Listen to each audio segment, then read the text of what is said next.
lamdam asigi naha kaya ngasidi muithai haiba masana asida mai onsilaktuna masana asida masak thokpa fida ama kanba ngamlakle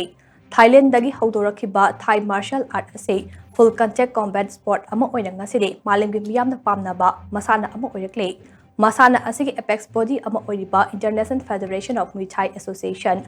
IFMA ase International Olympic Committee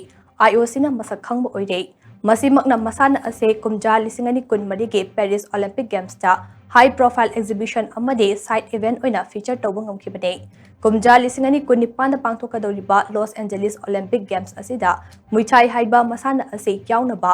IFMA kana honakhe adubu laibak thibade games asida official oina yawgi tansadi phangkhide adumakpo IFMA na masana ase Olympic Games te yaunaba hojik kana honare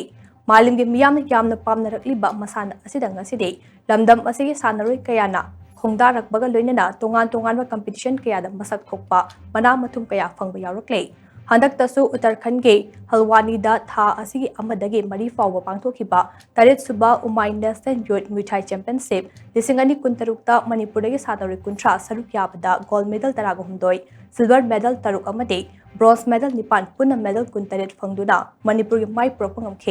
Hiramasi matangda Manipur team gi coach oina chatkiba Muay Thai gi international player amasu oiriba Laishram Vidya Chandra miyamna yai mahairaga hena khangnaba Laishram yaimaga TOMTV gi senior journalist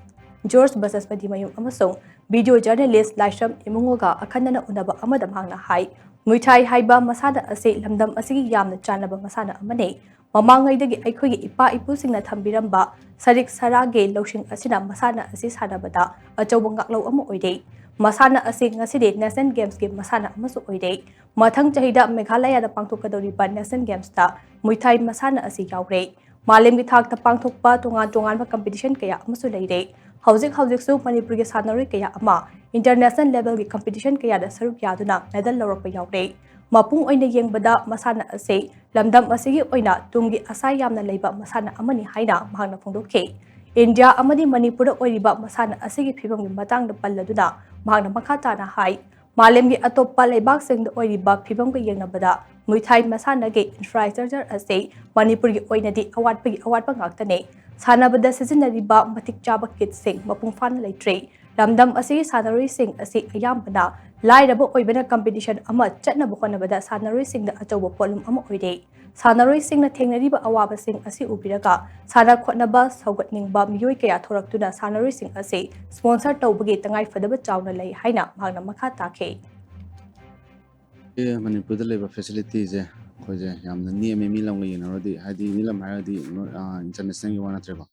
hadi samna ha da Meghalaya ha mai go lo da policing kuntra piba ade da to palam da yang khai piba yam piba lai gare ba Manipur di facility di jam wa lai angang ngai da masana ju haji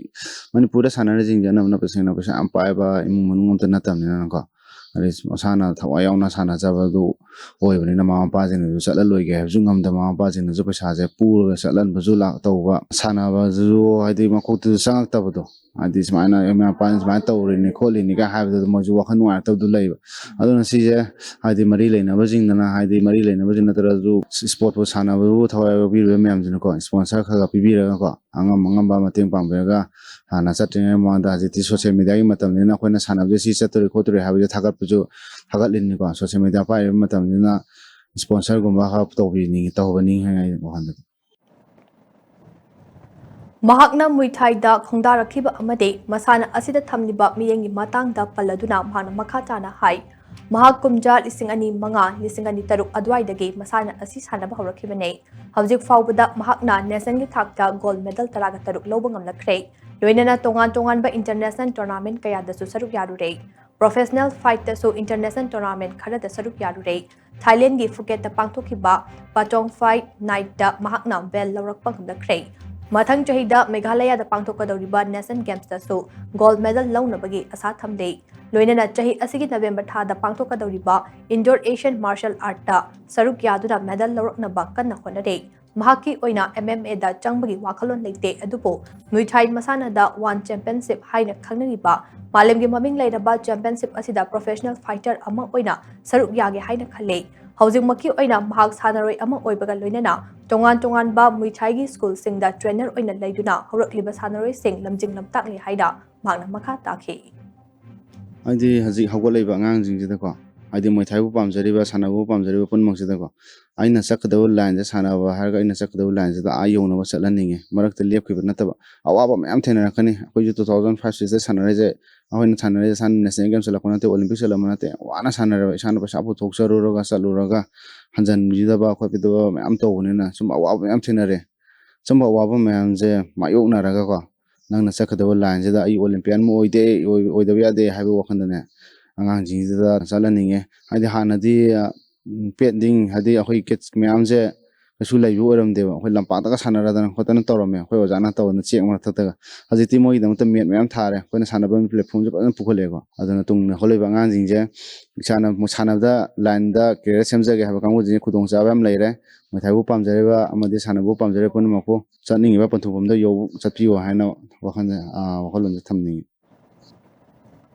ꯑꯃꯔꯣꯝꯗ 7th-ꯁꯨꯕ ꯎꯃꯥꯏ national ꯌꯨꯠ ꯃꯨꯏ ꯊꯥꯏ championship 2026ꯗ Manipur represent ꯇꯧꯗꯨꯅ medal ꯐꯪꯂꯛꯈ꯭ꯔꯕ ꯁꯥꯟꯅꯔꯣꯏꯁꯤꯡꯅ TOMTVꯗ ꯍꯥꯏ ꯃꯁꯥꯟꯅ ꯑꯁꯤ ꯑꯇꯣꯞꯄꯁꯤꯡꯒ ꯂꯝꯕꯥ ꯇꯧꯅꯕꯗ ꯆꯥꯡ ꯇꯥꯕ ꯅꯠꯇꯦ ꯃꯁꯥꯟꯅ ꯑꯁꯤ ꯑꯩꯈꯣꯏꯒꯤ ꯏꯁꯤꯡ ꯅꯨꯡꯁꯤꯠꯀ ꯆꯥꯟꯅꯕ ꯑꯃꯁꯨ ꯑꯣꯏ ꯍꯟꯗꯛꯀꯤ ꯀꯝꯄꯤꯇꯤꯁꯟ ꯑꯗꯨꯗ ꯃꯅꯤꯄꯨꯔꯒꯤ ꯁꯥꯟꯅꯔꯣꯏꯁꯤꯡꯅ ꯑꯐꯕ ꯄꯔꯐꯣꯔꯃꯦꯟꯁ ꯎꯠꯈꯤ ꯃꯁꯤ ꯑꯩꯈꯣꯏꯒꯤ ꯆꯥꯎꯅ ꯃꯥꯏ ꯄꯥꯛꯄ ꯑꯃꯅꯤ ꯃꯅꯤꯄꯨꯔꯗ ꯂꯩꯔꯤꯕ ꯃꯁꯥꯟꯅ ꯑꯁꯤꯒꯤ ꯏꯟꯐ꯭ꯔꯥꯁ꯭ꯇꯔꯛꯆꯔꯒꯤ ꯑꯋꯥꯠꯄꯁꯤꯡ ꯑꯁꯤ ꯃꯔꯤ ꯂꯩꯅꯕꯁꯤꯡꯅ ꯃꯄꯨꯡ ꯐꯥꯅ ꯃꯦꯟꯈꯠꯄꯒ ꯂꯣꯏꯅꯅ ꯁꯥꯟꯅꯔꯣꯏꯁꯤꯡ ꯑꯁꯤ ꯃꯇꯤꯛ ꯆꯥꯅ ꯃꯈꯣꯡ ꯁꯣꯝꯕꯤꯔꯕꯗꯤ ꯂꯝꯗꯝ ꯑꯁꯤꯗꯒꯤ ꯃꯥꯏ ꯄꯥꯛꯄ ꯁꯥꯟꯅꯔꯣꯏ ꯀꯌꯥ ꯄꯨꯊꯣꯛꯄ ꯉꯝꯒꯅꯤ ꯊꯥꯖꯩ ꯍꯥꯏꯅ ꯐꯣꯡꯗꯣꯛꯈꯤ꯫ ꯍꯥꯟꯅ K1ꯒꯤ ꯑꯃ ꯊꯣꯛꯈ꯭ꯔꯦ ꯑꯗꯨꯗ ꯑꯩ ꯅꯣꯛꯑꯥꯎꯠ ꯑꯃ ꯆꯥꯔꯦ ꯑꯗꯣ ꯈꯤꯇꯪ ꯑꯗꯨꯗꯩꯗꯤ ꯑꯩꯅ ꯀꯩꯅꯣ ꯊꯝꯈꯤꯕꯅꯦ ꯑꯗꯨꯗꯩ ꯄ꯭ꯔꯦꯛꯇꯤꯁꯁꯦ ꯑꯗꯨꯝ ꯀꯟꯅ ꯍꯣꯠꯅꯔꯦ ꯑꯗꯨꯒ ꯍꯟꯗꯛꯀꯤꯁꯤꯗ ꯀꯩꯅꯣ ꯉꯝꯖꯔꯦ ꯌꯨꯠ ꯑꯣꯂꯦꯝꯄꯤꯛꯁꯤꯗꯀꯣ ꯌꯥꯎꯖꯅꯕ ꯑꯩ ꯀꯩꯅꯣ ꯄ꯭ꯔꯦꯛꯇꯤꯁꯁꯦ ꯇꯧꯕꯒꯤ ꯀꯩꯅꯣꯗꯣ ꯄꯥꯝꯃꯛꯑꯦ ꯑꯗꯨꯒ ꯑꯩ ꯌꯧꯅꯕ ꯍꯣꯠꯅꯒꯅꯤ꯫ ꯁꯥꯟꯅꯕꯁꯦ ꯐꯨꯅꯕꯁꯦ ꯍꯥꯏꯗꯤ ꯅꯨꯄꯤꯗꯁꯨ ꯌꯥꯝ ꯊꯤꯅ ꯁꯥꯟꯅꯕ ꯌꯥꯏ ꯀꯩꯒꯤꯅꯣ ꯍꯥꯏꯕꯗꯤ ꯅꯨꯄꯤꯁꯨ ꯊꯧꯅꯥꯁꯦ ꯑꯗꯨꯝ ꯄꯨꯊꯣꯛꯄ ꯌꯥꯏ ꯍꯥꯏꯇꯥꯔꯦꯅꯦ ꯃꯨꯏ ꯊꯥꯏꯁꯦ ꯑꯣꯂꯦꯝꯄꯤꯛ ꯍꯟꯗꯛ ꯆꯜꯂꯕꯅꯤꯅ ꯑꯣꯂꯦꯝꯄꯤꯛ ꯁꯤꯐꯧ ꯉꯝꯅꯕ ꯍꯣꯠꯅꯔꯒ ꯑꯗꯨꯝ ꯁꯥꯟꯅꯖꯔꯒꯦ ꯈꯜꯂꯦ꯫ ꯑꯇꯣꯞꯄ ꯁ꯭ꯇꯦꯠꯀ ꯌꯦꯡꯕ ꯀꯥꯟꯗ ꯃꯅꯤꯄꯨꯔꯒꯤꯁꯦ ꯌꯥꯝ ꯊꯤ ꯁꯣꯊꯔꯦ ꯍꯥꯏꯕ ꯇꯥꯔꯦ ꯇꯁꯦꯡꯅ ꯍꯥꯏꯔꯕꯗ ꯃꯤꯒꯤꯗꯤ ꯁ꯭ꯄꯣꯟꯁꯔ ꯇꯧꯕꯤꯅꯕ ꯃꯌꯥꯝ ꯂꯩ ꯆꯠꯂꯝꯗꯥꯏ ꯈꯣꯠꯂꯝꯗꯥꯏꯗ ꯁ꯭ꯄꯣꯟꯁꯔ ꯇꯧꯕꯤꯗꯅ ꯅꯣꯏ ꯑꯗꯨ ꯀꯩ ꯋꯥꯠꯂꯤ ꯈꯣꯠꯂꯤ ꯌꯦꯡꯁꯤꯟꯕꯤꯗꯅꯀꯣ ꯑꯗꯨ ꯁꯥꯟꯅꯕꯃꯛꯇꯁꯨ ꯌꯦꯡꯉꯁꯨ ꯃꯤꯒꯤꯗꯤ ꯐꯖꯅ ꯂꯤꯡꯈꯠꯇꯅ ꯃꯐꯝ ꯈꯨꯗꯤꯡꯒꯤ ꯂꯣই ꯊꯝꯃꯦ ꯑꯩꯈꯣꯏꯒꯤꯗꯤ ꯃꯨꯏ ꯊꯥꯏ ꯁꯥꯟꯅꯐꯝꯁꯦ ꯌꯦꯡꯉꯨꯔꯒꯅ ꯀꯩꯁꯨ ꯌꯥꯝꯗꯦ ꯍꯥꯏꯕ ꯇꯥꯔꯦ ꯃꯐꯝ 5-6 ꯈꯛꯇꯅꯦꯕ ꯑꯗꯨꯗꯩ ꯑꯩꯈꯣꯏ ꯄ꯭ꯂꯦꯌꯔꯁꯤꯡꯅ ꯆꯠꯂꯝꯗꯥꯏꯗ ꯄꯩꯁꯥꯒꯤ ꯑꯋꯥꯕꯁꯦ ꯆꯠꯂꯝꯗꯥꯏꯗ ꯄ꯭ꯔꯦꯛꯇꯤꯁꯄꯨ ꯀꯟꯅ ꯇꯧꯒꯗ꯭ꯔꯥ ꯅꯠꯇ꯭ꯔꯒ ꯐꯦꯃꯤꯂꯤ ꯄ꯭ꯔꯣꯕ꯭ꯂꯦꯝ ꯄꯩꯁꯥꯒꯤ ꯑꯋꯥꯕ ꯄꯩꯁꯥꯕꯨ ꯄꯨꯊꯣꯛꯅꯕ ꯇꯧꯒꯗ꯭ꯔꯥ ꯍꯣꯠꯅꯕꯗ ꯀꯩꯅꯣ ꯄ꯭ꯂꯦꯌꯔꯁꯤꯡꯗ ꯑꯦꯟꯖꯥꯏꯇꯤ ꯂꯩꯕ ꯃꯁꯥꯗ ꯌꯥꯝꯅ ꯑꯋꯥꯕ ꯑꯣꯏꯕ ꯍꯥꯏꯇꯥꯔꯦ ꯄ꯭ꯔꯦꯛꯇꯤꯁꯁꯤꯒ ꯄꯩꯁꯥꯗꯨꯒ ꯇꯧꯔ ꯄꯥꯟꯅꯔꯀꯥꯟꯗ ꯍꯌꯦꯡ ꯄꯔꯐꯣꯔꯃꯦꯟꯁ ꯄꯤꯔꯛꯄꯗ ꯋꯥꯠꯂꯛꯄ ꯈꯣꯠꯄ ꯑꯗꯨꯅ ꯁꯤꯒꯨꯝꯕ ꯀꯌꯥ ꯌꯦꯡꯉꯒ ꯒꯣꯔꯃꯦꯟꯒꯤ ꯃꯥꯏꯀꯩꯗꯒꯤ ꯈꯤꯇꯪ ꯑꯩꯈꯣꯏꯗ ꯁꯞꯄꯣꯔꯠ ꯇꯧꯍꯟꯅꯤꯡꯉꯦ ꯍꯥꯏꯇꯥꯔꯦ꯫ ꯑꯩꯁꯦ ꯑꯉꯥꯡ ꯑꯣꯏꯗꯒꯤ ꯐꯨꯅꯕ ꯆꯩꯅꯕꯁꯦ ꯌꯥꯝ ꯄꯥꯝꯃꯛꯑꯦ ꯑꯗꯨꯕꯨ ꯁꯥꯟꯅꯕ ꯃꯐꯝꯗꯣ ꯁꯨꯡꯈꯪ ꯈꯪꯗꯦ ꯑꯣꯖꯥ ꯌꯥꯏꯃ ꯊꯦꯡꯅꯩ ꯑꯌꯨꯛ ꯃꯣꯔꯅꯤꯡꯗꯀꯣ ꯊꯥ 3 ꯁꯥꯟꯅꯔꯛꯄ ꯀꯥꯟꯗ ꯑꯣꯖꯥ ꯅꯅꯥꯎꯗꯣ ꯔꯣꯡꯃꯩ ꯀꯣꯆ ꯑꯃ ꯂꯩꯌꯦ ꯑꯗꯨꯗ ꯃꯩꯇꯩꯂꯣꯟꯁꯨ ꯐꯖꯅ ꯈꯪꯗꯕꯅꯤꯅ ꯑꯗꯨꯗ ꯁꯥꯟꯅꯔꯣ ꯍꯥꯏꯅꯀꯣ